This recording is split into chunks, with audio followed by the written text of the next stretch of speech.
Welcome everybody to episode 253 of the You Can't Comp This NBA Trading Card Podcast. We're your hosts, Adam, Amy, and Russell Gibson. Hey.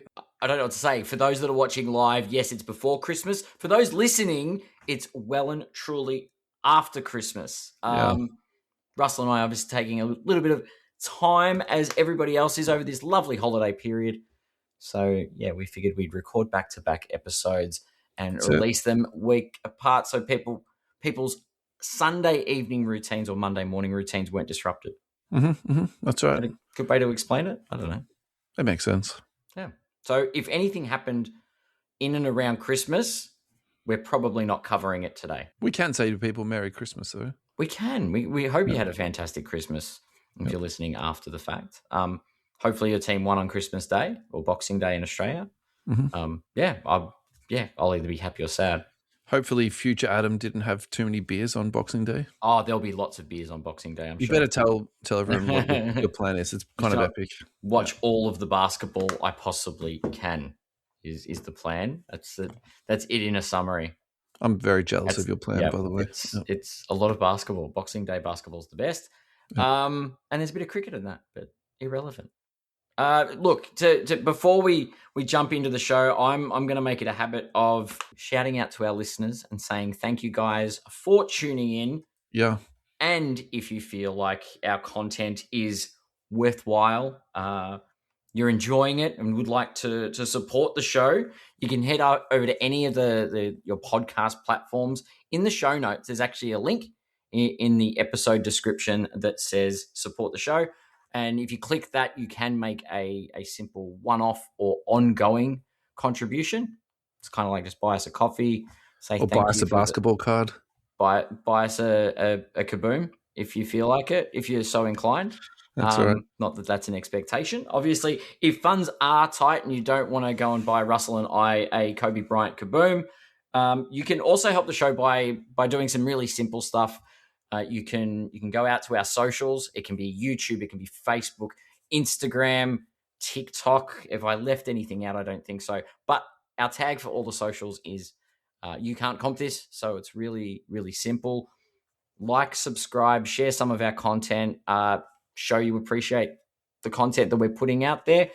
And, yeah, look, keep listening. We really appreciate it. And I do notice when you guys click and comment and stuff like that, I'm a bit of an analytics aficionado. So, yeah, I definitely do notice. Yeah.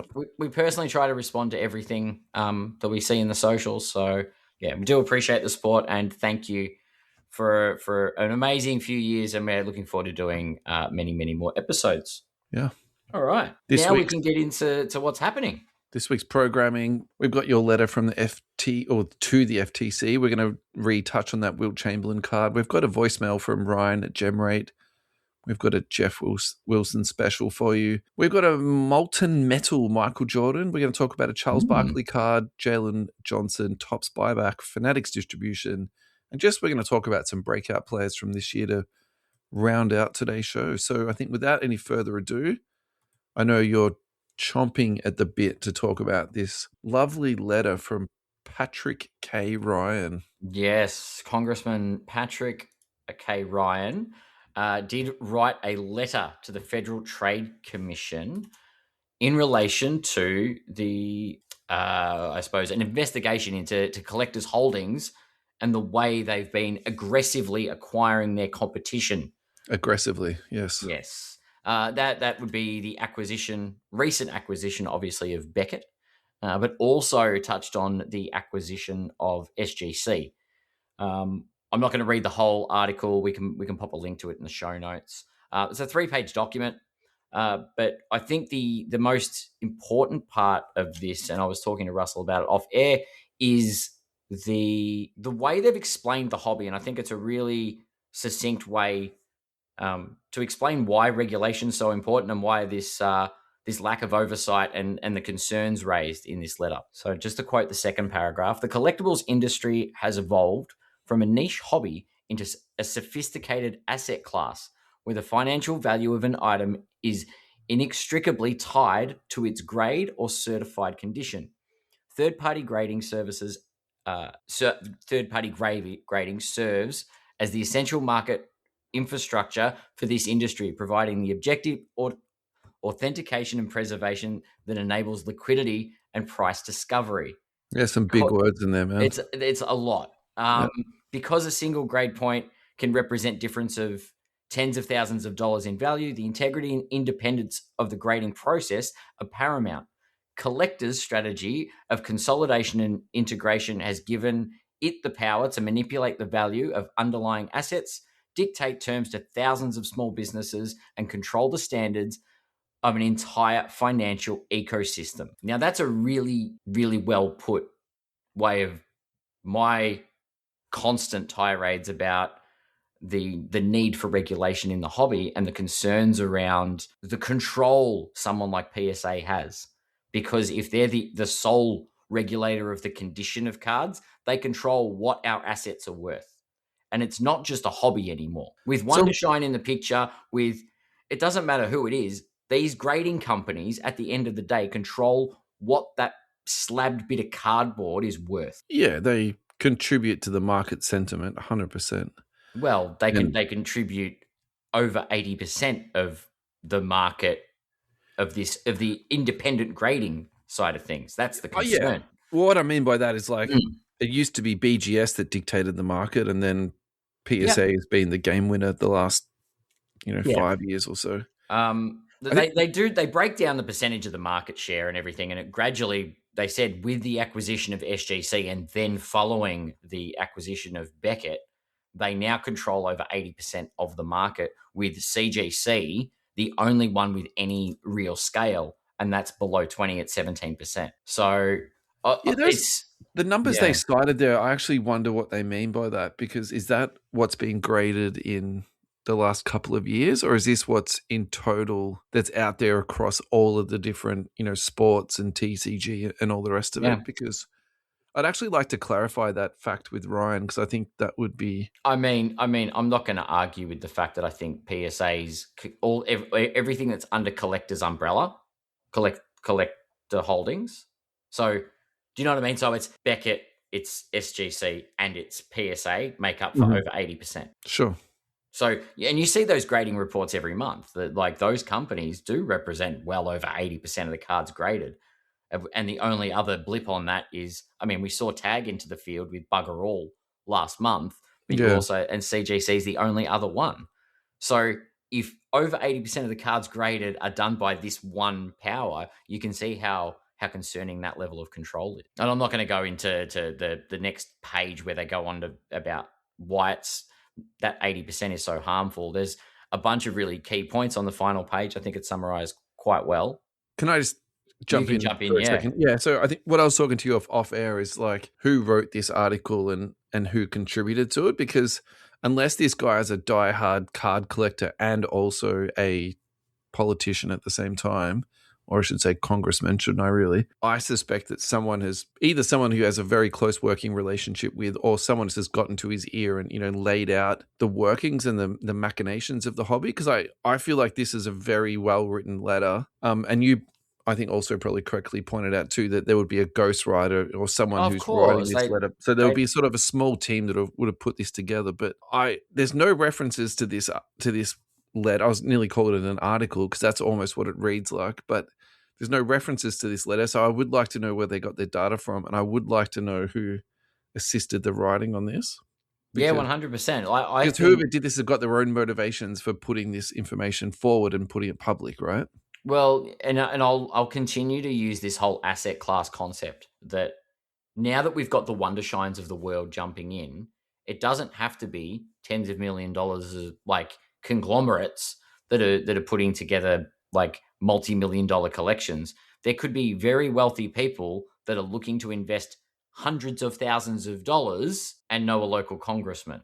Like people that are investing in this as an asset class may have made discoveries and gone, I've got concerns about the integrity of the asset that I'm buying. So because you've got investors now. This is the thing.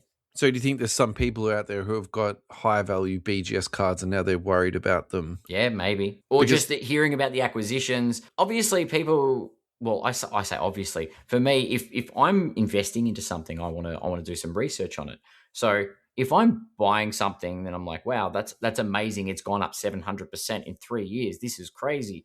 I'm Mm. going to get involved. And then they start doing research and they go, okay, so what is this tied to? Where does the value come from? And they go, it's literally connected to the grade because the population of those grades are. And then someone goes, oh, but wasn't there a thing about the card being degraded or upgraded or regraded? What's happening with that? Dig, dig, dig, dig, dig.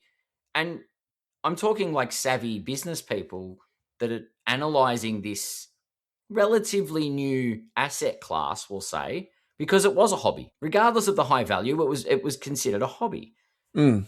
Now it's considered an asset. So you've got people that specifically invest in assets, not connected to their sports team, not buying it because of history or anything like that. Literally trying to put an investment go, is that a good investment? Yeah. And now they want to know how it's regulated, and they're discovering it's actually not regulated all that well. Rich, powerful people, no senators, no congressmen. I feel like this is where the noise came from. Obviously, there are going to be experts in the field that have assisted, I think. I'm sure no one's going to put their name to it and say that they helped the congressman. But yeah, you're right. Someone's probably made enough noise to warrant this level of attention. I thought it was going to take longer, but Yeah.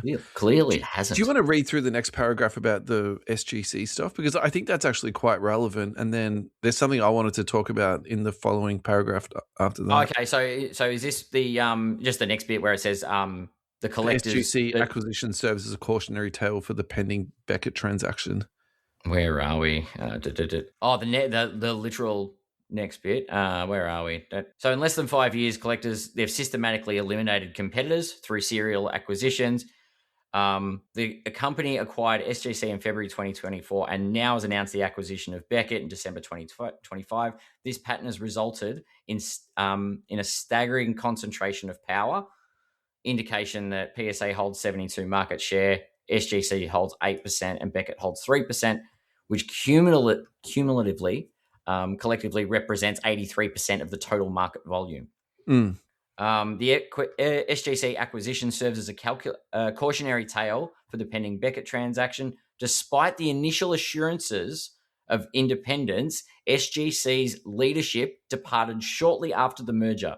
Resources were diverted to PSA, and SGC's grading volume plummeted by 61% in just 2 months. So we definitely briefly touched on that in the last episode. Saying that they declined, yeah. And I think without spoiling what is going to come later on in the show, we've got Ryan from Gemrate. He's going to send us a voicemail. He's also touched on this. So I think this seems to be like, are we almost getting like agreement here? This is like where it's headed to. But it's a pattern. They're saying that they would get the next line is collectors is now offering the identical assurances regarding Beckett, following the predictable pattern of acquiring a rival, promising independence, and subsequently dismantling the competitive constraint. That's right. Yeah. So they're actually, we promise this is going to be an independent, guys. It's all going to be fair and even. And then within 3 months, gone. That's after being, yeah. So the thing that I just want to run past you through really quickly, collector's dominance is compounded by its vertical integration. Now, we read that full tweet out 2 episodes ago, and I'm actually trying to find that as I'm chatting to you at the moment. It controls grading capacity, pricing analytics through card ladder, and participates in buying and selling of graded cards, creating severe conflicts of interest. Like, this is not really a conspiracy, but it's flat facts. No, but like, it's the writing's on the wall, though. They're like, no, this is not good business practice. Yeah. This is a congressman going, this is a conflict of interest. You shouldn't be selling the cards you grade. PSA purchased PSA 9 graded cards and regraded them at 10 for resale at a significant financial gain. Yep. This touches on so much, doesn't it? It touches on the whole lot.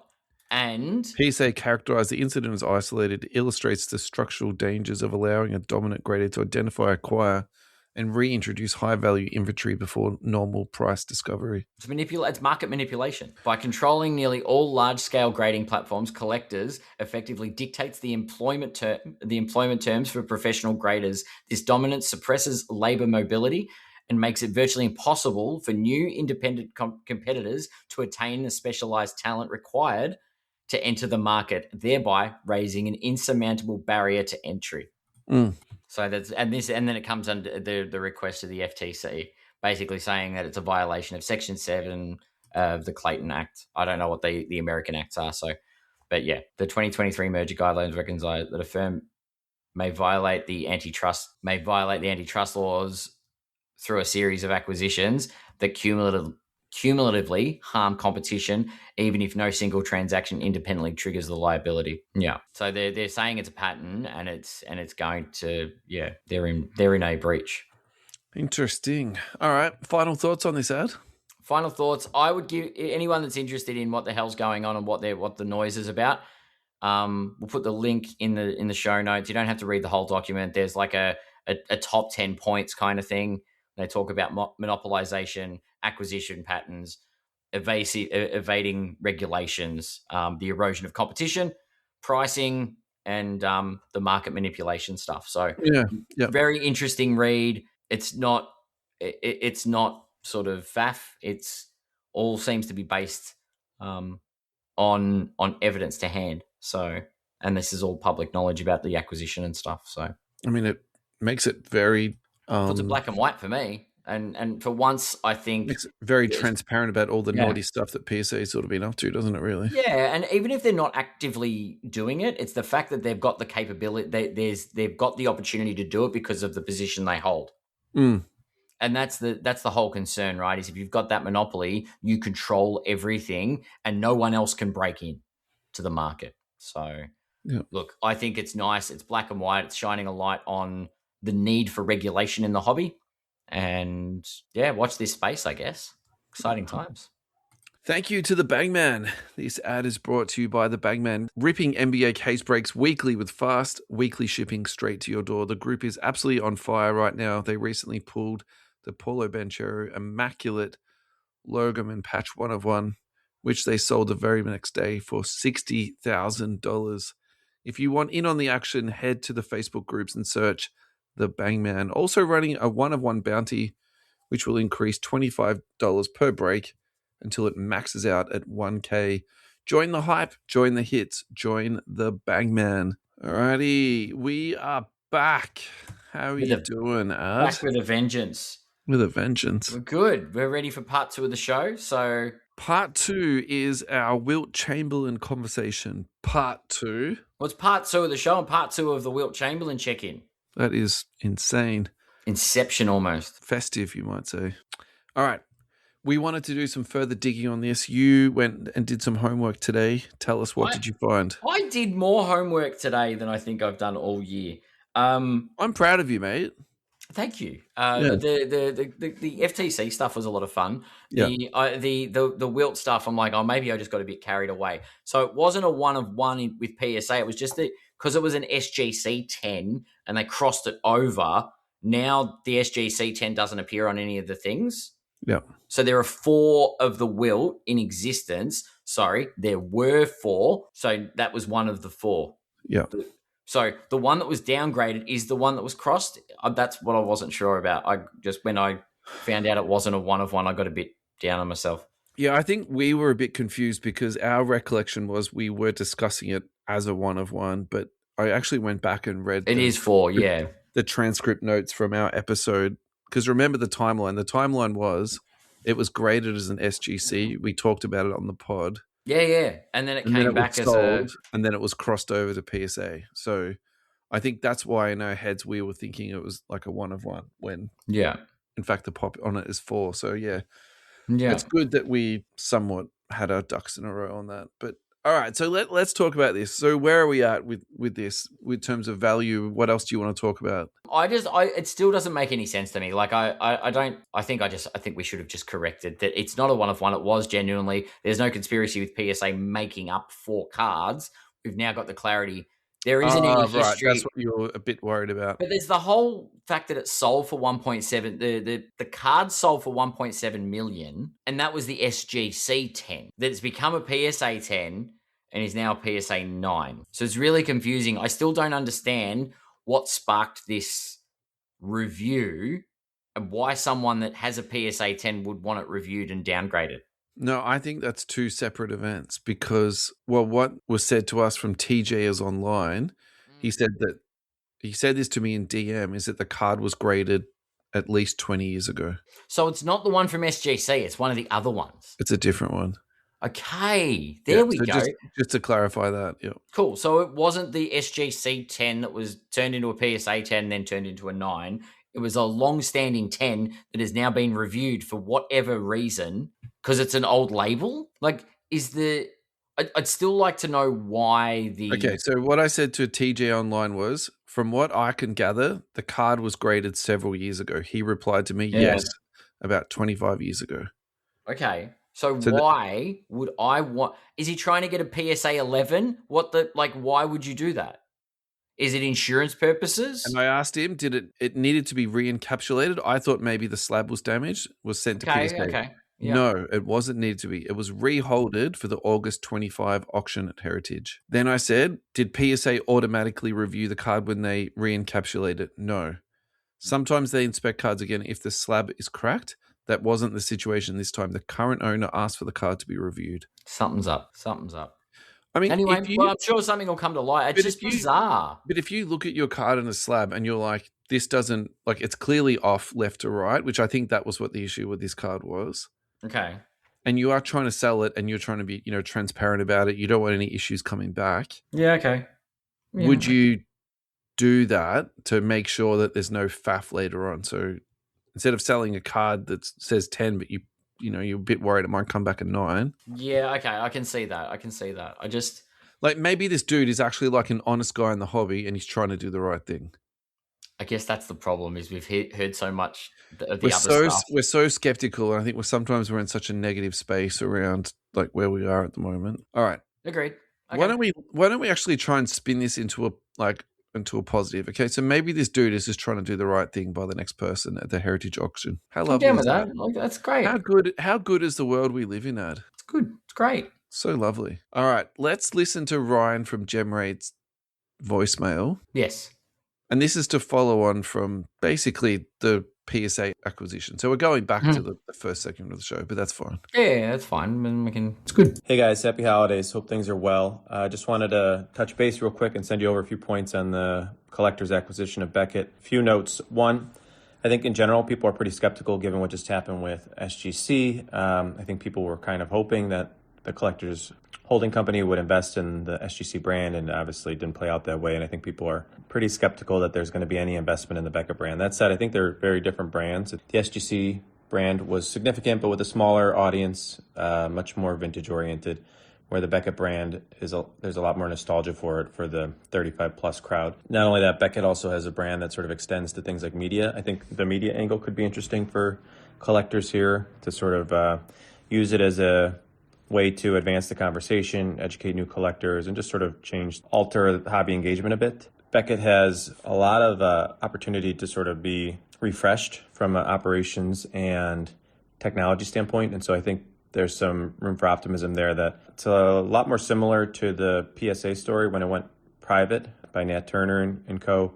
And I think you could apply a lot of the same techniques to the Beckett brand and the Beckett operations to, potentially rejuvenate it. So I don't know that they'll do that, obviously, but there's certainly a lot of opportunity to do that. And then in general, there's 13 million Beckett slabs out there that are in the market. And so, number one, you're not going to win any favor by making people lose confidence in those slabs. You have a lot of really expensive cards in Beckett slabs. They're more than likely going to do what they can to at least sort of show face and make sure people don't lose confidence in sort of the near-term prospects. And ultimately, even if they did, I think they would have to be pretty thoughtful about how they would give people an opportunity to migrate those slabs to potentially PSA slabs if they ever were sort of reduce sort of the availability or sort of the impact of the Beckett brand. That said, again, I think there's sort of reason to believe that they may actually invest in it. So, I'm biased. I spend, all day thinking about the grading companies and population and sort of supply of cards in the market. And, it's always interesting to think about more players and sort of the complexity that comes with that. So I'm potentially biased on that, but I just think there's an opportunity for somebody to sort of bring Beckett back in sort of with a fresh look and invest in the brand. They've obviously not been very transparent or done a lot of marketing. And so, again, A lot of opportunity there. Again, if the public discourse right now is not very favorable towards this acquisition. I think people are pretty excited about the potential antitrust hurdles that might face collectors here. But ultimately, I think if collectors and companies sort of can roadmap the plans and how they would invest in Beckett, it'll give people a lot more confidence, potential upside or the future for Beckett, which is something they didn't really do at all. They didn't sort of give any context to how they might advance the brand. If anything, they kind of just let them do what they were doing, but they slowly behind the scenes were sort of killing promotions and things like that. With Beckett, if they actually sort of gave more detail on, how they're going to invest, I think people will get pretty excited about it. So anyways, not the shortest message. It's almost 4 minutes, but hopefully you guys find some value and some use in that. But just wanted to give you some quick notes. Alrighty, have a good holiday. Alrighty. I've got heaps of notes to run through, but I'll let you have the first. I'm going to remain relatively equal-footed on. I know my reaction last episode was very concerned about what they were going to do and all the manipulation and things. I think Ryan summed it up really well. As always, they have an opportunity. They do. PSA or collectors have an opportunity to rebuild Beckett in a way Beckett haven't been able to. They can put some money behind it. They can put some resources behind it, and they can bring it back to some level of respectability. And you know what? After the first segment of the show, maybe they've got some incentive to do so. Because if they go and repeat what they've done with SGC, then there might be a huge antitrust thing coming through from Congress. So, yeah, it was great to hear from Ryan. It's been too long. So, it's been far too long. Fantastic to hear from him. Keep up the amazing work there in the background as always. Yeah, so all right, so some of the notes I had is that he's skeptical after the SGC acquisition. I think that was also said in the letter from the congressman, and I probably think the more that my mind is sort of working my way through this, I'm more on the skeptic side because I personally think Ryan is in that group of optimists for BGS, and I'm probably at that point now where I have no vested interest in BGS. Yeah. And I actually could care less about like really what happens to them. So I think I'm sort of looking at this from a very different perspective in the sense that if they do bring back BGS, I think that's a very optimistic way of looking at it from this point of view. Yeah. And maybe I'm just being too skeptical, but actually it seems more logical now that it's going to drain this company and just whittle it away so they do have almost complete market share. Like that's sort of where I'm at this point in time. Will there be investment into BGS? I don't think so. But the thing that he did speak about, which I think is kind of interest, is their media potential. Because you remember the Beckett guide, how that was almost like a Bible of sorts for collectors. That was the 90s Bible. That's such a shame that has gone to waste. Can they somehow bring that back, but in a more modern context? So whether it's with tweets and YouTube pages and, Instagram reels and stuff like that, that would be wonderful if there was sort of something in that place. And sure.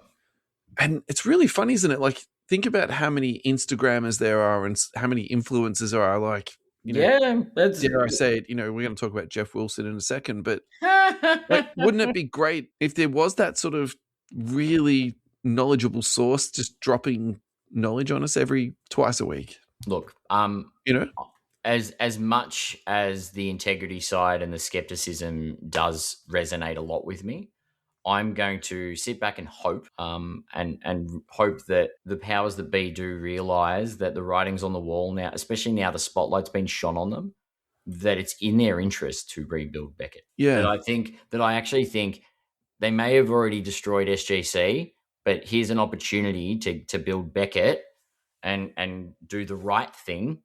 And so you're an optimist then?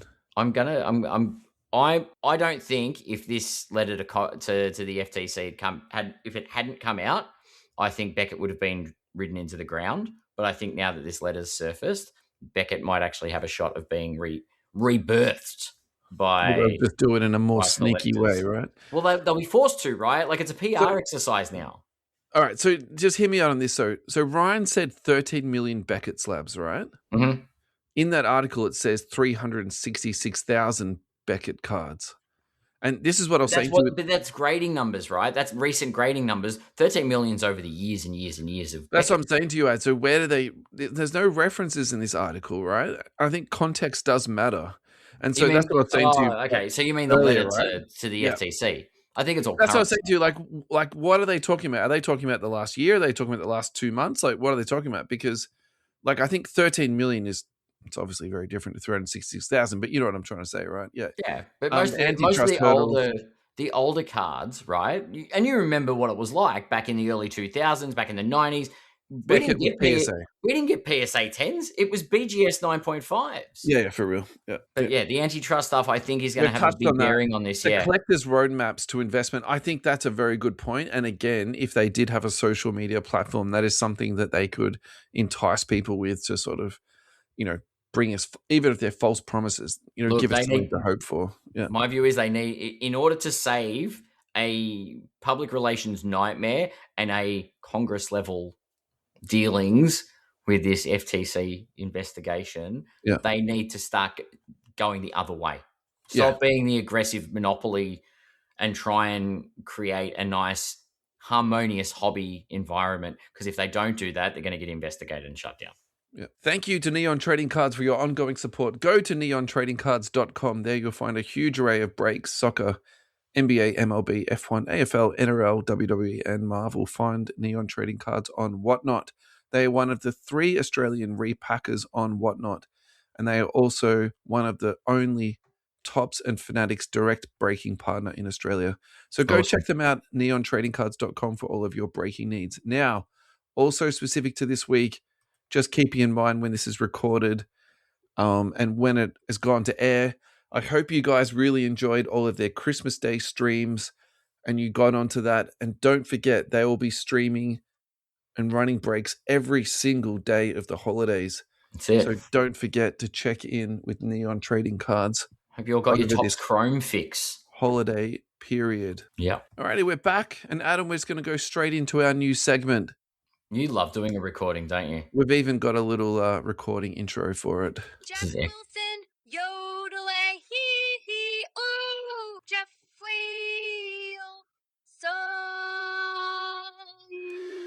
This week's Jeff Wilson recap.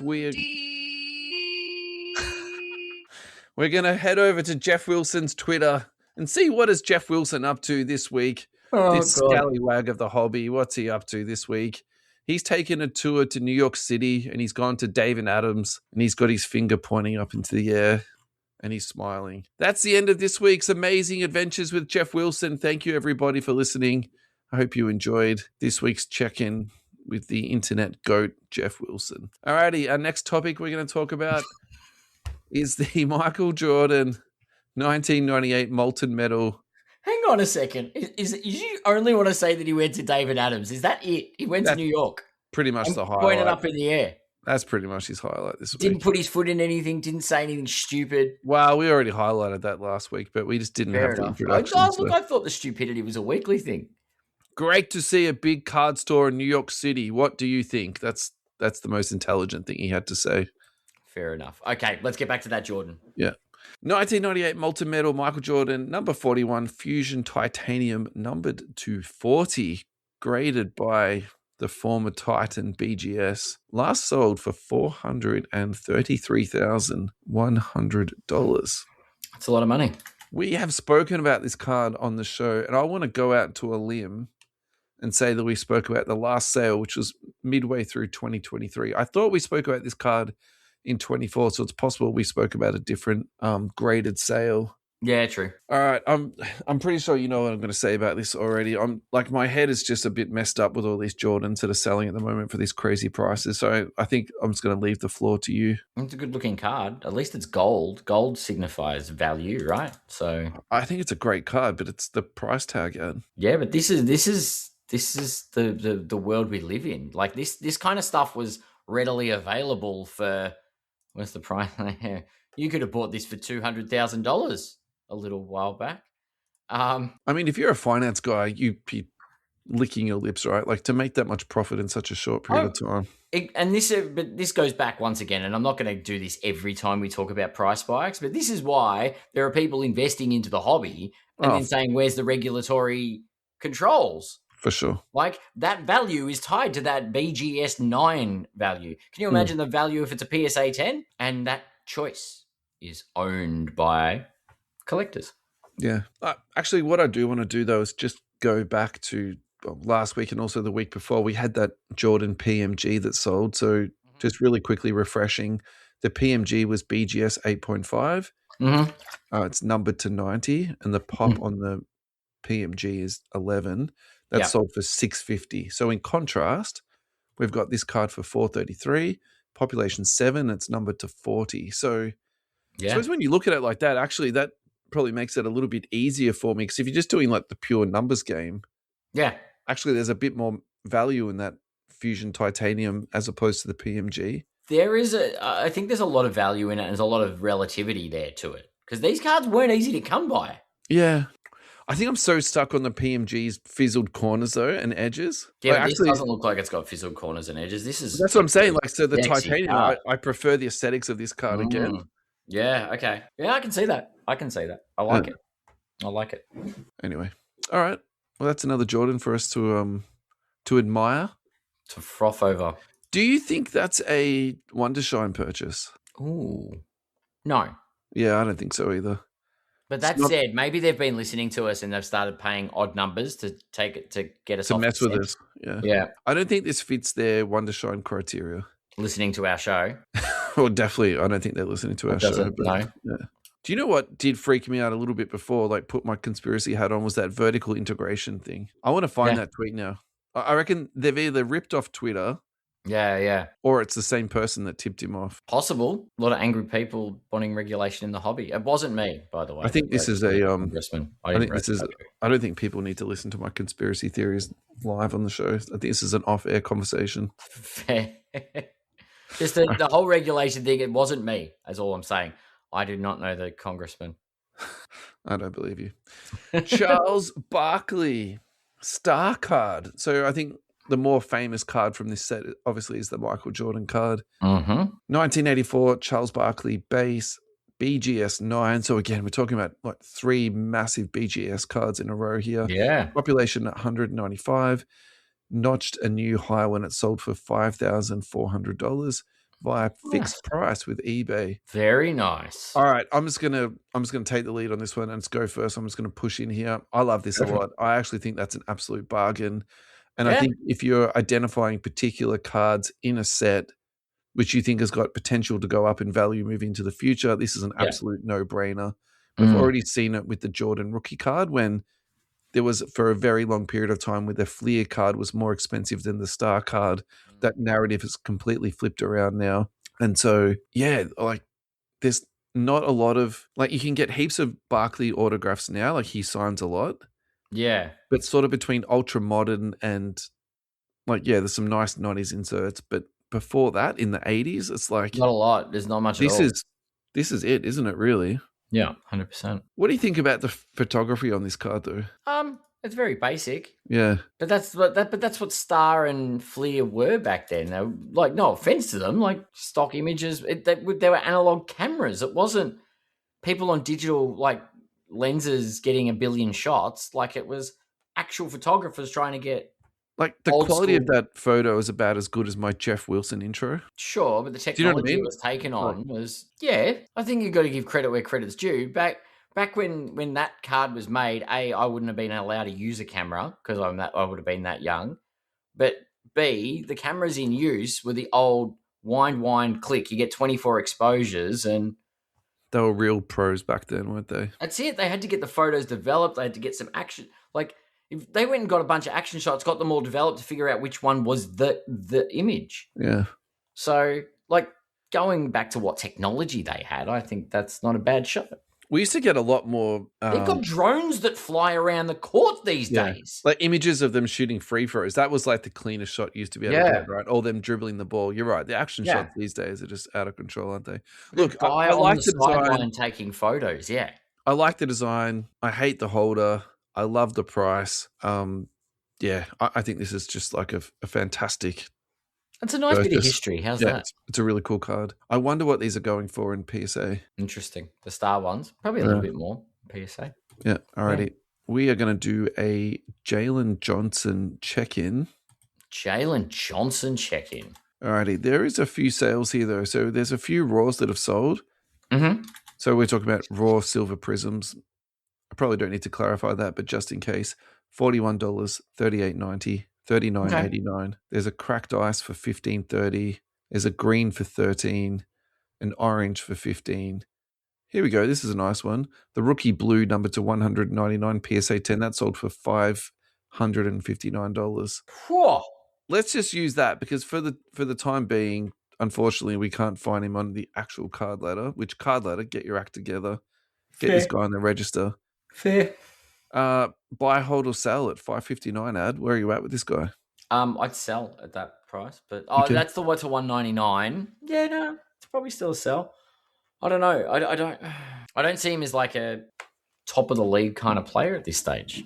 Okay. I don't know. He's good, but just don't get me wrong. I just don't think he warrants that. We'll call it Cade level value, maybe. I think Cade's a good point where he's taken that leap. I've been pretty high on this kid for a little while now. And this year, so my sort of comp to him was like a Timu sort of LeBron James. And actually, Timu LeBron James. Okay. And legit, the way he's been playing this year, I don't mind that comp like at all. And actually, in the last 12 months, his stuff has been really cheap to pick up. My probably only regret at this like exact point in time is like I didn't pick up more, just because I think he's definitely picking up that sort of hobby sentiment at the moment where he's gaining some popularity. Yeah. I think it's just a matter of time until the Hawks move Trae Young, honestly. I think that injury, that stretch that Trae Young was out and how well the Hawks played and how well Jalen Johnson responded to that responsibility, I think that's just all really, really positive signs for that team. So fair. I'm super high on this kid. I think this is great. And look, even if you're still buying stuff at the moment, actually, let's comp this for a second because you mentioned Trae Young before. All right, so let's just say that Jalen Johnson is selling for $41 because I've got two players in my head. Okay. That is also trading at about $40 for a raw silver. And it's Cade Cunningham and it's Paulo Banchero. So just give me 2 seconds and I'll pull this data up. All right, so a raw Cunningham is $58. Yep. Okay. And a Banchero, I'm actually going to almost swear to you that it's 40. It's going to be about $40. So I take a Cade at 58 for sure. 27 for a Banchero raw. Yeah, okay. So technically, Jalen Johnson is selling more than Banchero. Banchero is definitely on decline though this year. The price schedule at the moment is Banchero, Jalen Johnson, Cade Cunningham, and I think that's what we're seeing in the league at the moment, isn't it? Yeah. Agreed. All right, let's go for a break, and we will be back. US Sports Cards Australia, thank you so much for your ongoing support. Go to ussportscardsaustralia.com.au. There you will find a whole range of products, brakes, card protection, Ross's beloved water pistols, and of course, don't forget about his card consignment service. If you would like to have a sneak peek at his new website, go to Instagram and search for comca.tradingcards. And there you'll see an updated image of what his page is going to be looking like very, very shortly. Now, if you are a You Can't Comp This listener, you can have an entire sub done to ComCA for 9 cents. It's normally 9 cents per card, but just write on your submission sheet, anywhere on the sheet, You Can't Comp This, and you'll get your entire sub for 9 cents. Recent sales on the site have been 600, 390, 240, and 165. So Ross is getting some great sales going through there. I've recently set up my account. It was easy to do. I've done my first submission. I just have to go on there and do my pricing, and I'm going to get some sales live in the next week or so. So I'm pretty excited about that. Thanks again to US Sports Cards Australia. Alrighty, Ad, we're back and we're into the final quarter. We're going to talk about Topps buyback. Buyback. Very, very, very excited about this. I am very excited about it. It's official. MVP buyback is coming to basketball. Topps Chrome Basketball arrives next week. Make sure to hold onto the cards of your pick for the NBA MVP. So basically how this works is you take in any card of the MVP, and once the award's been announced, you go to your local basketball shop and they will give you a set, like a designated value for each card that you take in, and they'll buy them all back from you. I think this is a really, really cool thing that they've done. And I actually wish they would take this out further to another step. Like, for example, all defensive team or rookie of the year or most improved, something like that to, make it's not just like one guy, particularly that sort of, really big guy where Yeah. you don't really need the sales. Like, it'll be somehow fun if you could have a card that you were kind of happy to get rid of and someone would buy it back, even if it was less than market value, where, you just sort of take in a whole pile of cards and they'll buy them back from you. Like, I think that would be kind of cool. Yeah. But at the same time too, definitely this is not a complaint. I think this is super awesome. I think it's a really good way to get people to go into hobby shops. Yeah, 100%. So Agreed. you'll be getting some money back, but I'm pretty sure you're going to spend more than you get back on, the next box of sealed or, whatever it is it happens, to sort of go through. So what's your thoughts on this, man? What do you think? Like it, I think it's something different. It's a little bit, I don't know. It could be I don't know. It's just weird. I like it. Like, I don't know what it looks like, but I like it. I like that they're trying new things. Yeah. I like it a lot. So, all right. The next thing for us to talk about is Fanatics distribution. So this is coming from Barbell Breaks. Heartbreaking news today. Fanatics Breaker program is now being massively downsized to provide more allocated stock for bigger breakers. We are unfortunately collateral damage and are being kicked out of the program. I'm sure you'll hear from other breakers. Small shop soon if you haven't already. I'll have the next few tops releases, but after that, I'm SOL. So you might need to use your Urban Dictionary at home if you've got kids around for that one. I don't know what to make of this hobby anymore. It's becoming everything I hate.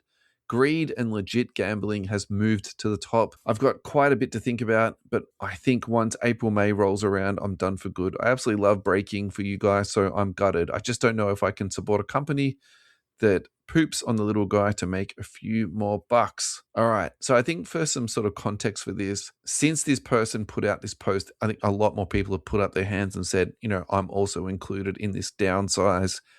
There's a lot of people that are SOL. Yeah, by Fanatics. And I think for me, I can't work this out. I don't know if they're having problems with distribution. Like, they've really underestimated how much distribution chain Panini had in place through David Adams, through GTS, and through, Blowout, all that type of stuff, all those sort of little trickle down chains that was in place. So I don't know if that's the issue, where they literally can't distribute out to all these people, or they don't have enough stock to get to everybody. Like, is there not enough stock being printed, or do we now actually beginning to realize actually how much stock Panini printed? Because Panini were very cagey about that. Yeah, maybe. But they didn't have pack odds on the packets. That, they never really told you how much stuff was out there. Like, we joke about junk wax. Maybe we just went through the biggest junk wax era that's ever existed. I think there's evidence to say that might have been the case. But look, I don't like to be I've been very hardline on a lot of things, but that's fine. It's early days for tops, so I think them getting their supply chain stuff in line, and Panini, obviously they were buying patterns, there were distribution arms that had responsibilities, and things developed over time, right? Every year the distribution got, or the controls and the way they did it changed. I won't always say improved, because that might not be the case, but this is I know they've been doing other sports for years, but they're back in basketball. So maybe they've rolled it out one way and gone, you know what, we've got to change this.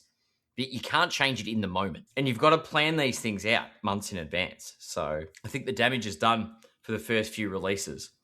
And they have to take that data and learn from it. Yeah, look, I'm not too sure. I think you also need to take it with a little bit of a grain of salt too, because clearly this guy's salty. And then as he's leaving the place, he's saying that everything I hate is, greed and gambling, which I think people have also associated that with breakers too. So, we need to be a bit careful of, how much we believe this.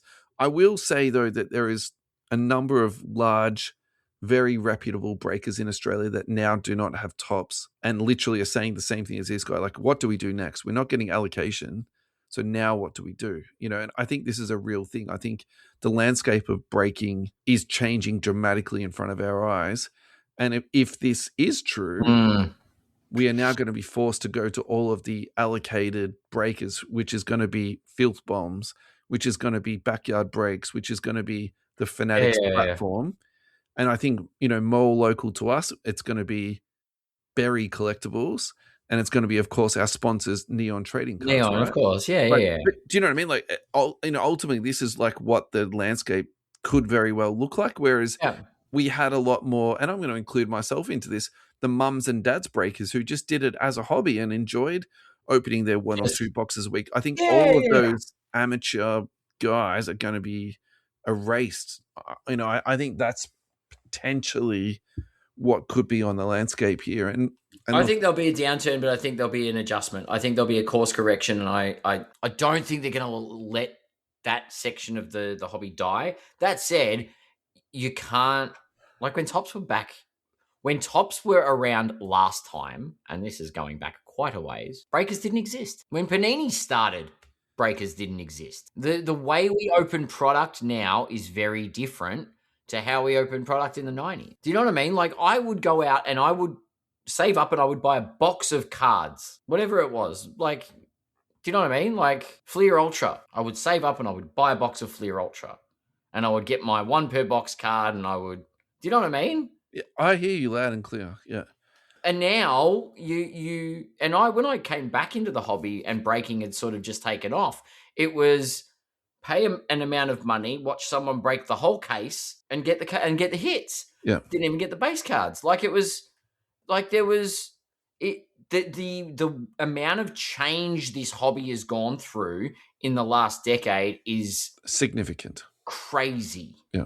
And I think there is a level of it ebbs and flows. And I feel the pain of this guy saying it feels like the gamblers are winning, because that's what breaking feels like. If you go into a random team break, you're literally just gambling. You go, I'm going to get 1 in 30 chance of getting a good team, and we'll see what happens. You hope to go overs on your spot. Yeah, 100%. Right.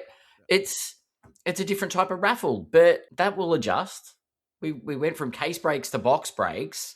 Like things evolve, things ebb and flow.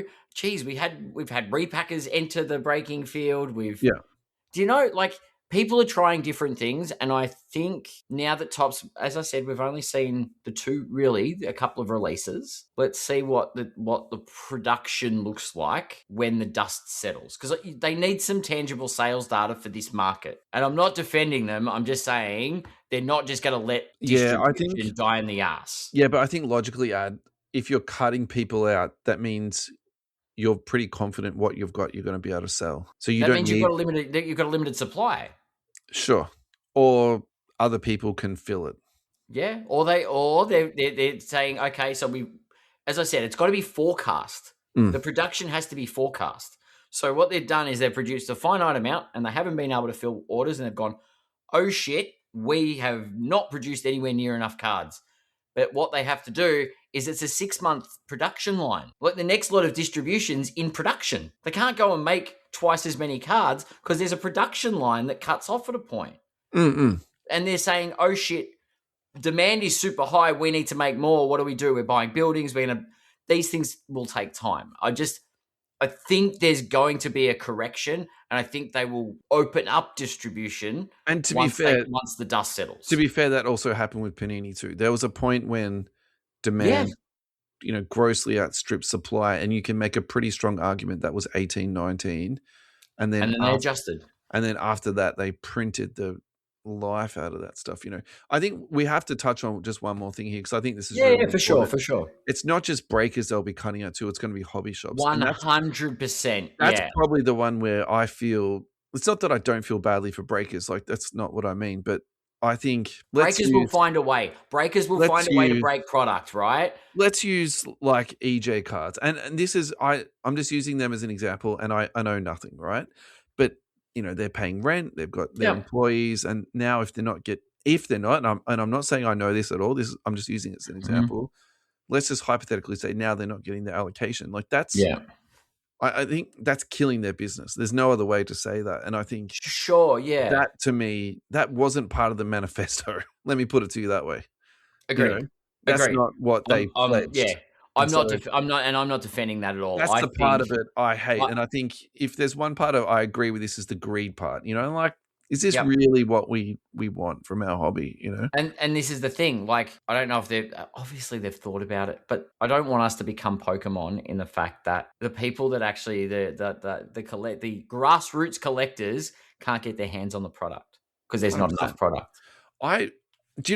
Well, my opinion on this is I hope that they somehow work out a product where it's on demand, where you can just go online, you just get a box, and it's even if it's a retail box that's got no guaranteed hits. You know what? The I price think is I fixed. think I think the flagship product every year should be an unlimited print run. Sure.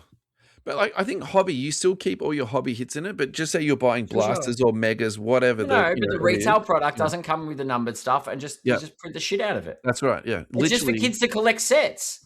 But there's no end on it either. Like, you're talking about to like start and stop. I'm like that. Like, all right, so I'll go and I'll go one step. Popular opinion, but that's what I would want. No, but you make it the set that the kids collect. You make it a huge base set, and you even have a point of redemption there where you get to a certain point in the season, and kids can write in to say, "I need these cards for my set." Pay a fee and get their cards. Or go to ComCA. But that's for holograms and stuff. Like, I mean, if you're looking for the base 3 cards to complete your Cleveland Cavaliers set, yeah, and your little Timmy, you can pay $3 and write to Topps, and they'll send the cards out to you. Whatever. That would be a fun experience, but I'm not going to say something negative. That's a lovely idea, Adam. I think that would be fantastic. And technology we've got these days, I don't think it's actually beyond the realm of possibility. Yep. Anyway. We're at the end of this week's show. I can't believe we've done 2 shows in 2 days, and we didn't get to just randomly comp cards. We didn't. It's because there's news. There's lots of news. Half the show was going to be just us making up comps. So anyway, we did it. Don't worry, we can do some buy, hold, sell, some comping, some stuff when we come back in the new year. Cool. Speaking of which, thank you for an awesome show, Russell. Yeah. Thank you, mate. Merry Christmas. Thanks to all of our listeners. Have a safe new year. Hope your Christmas was amazing. We're probably going to take a break next week and ease into 2026. Unless something crazy happens. Unless, the US Congress decide, the FTC call a crazy emergency hearing and there's some drama. If Jeff Wilson does a silly post, I think we'll come back and... Look, I'm sure you could put together a little IG reel with that tune, and it's just like a repost of Jeff Wilson stuff. I should get onto this. You should do that. Just like repost some of his content just with your AI yodeling of Jeff Wilson. I love it. Thanks. I'm sure he'll love it when he sees it. Probably. Yeah, it'd be great. Thanks, everybody. Thanks for a great 2025. We will see you in 2026.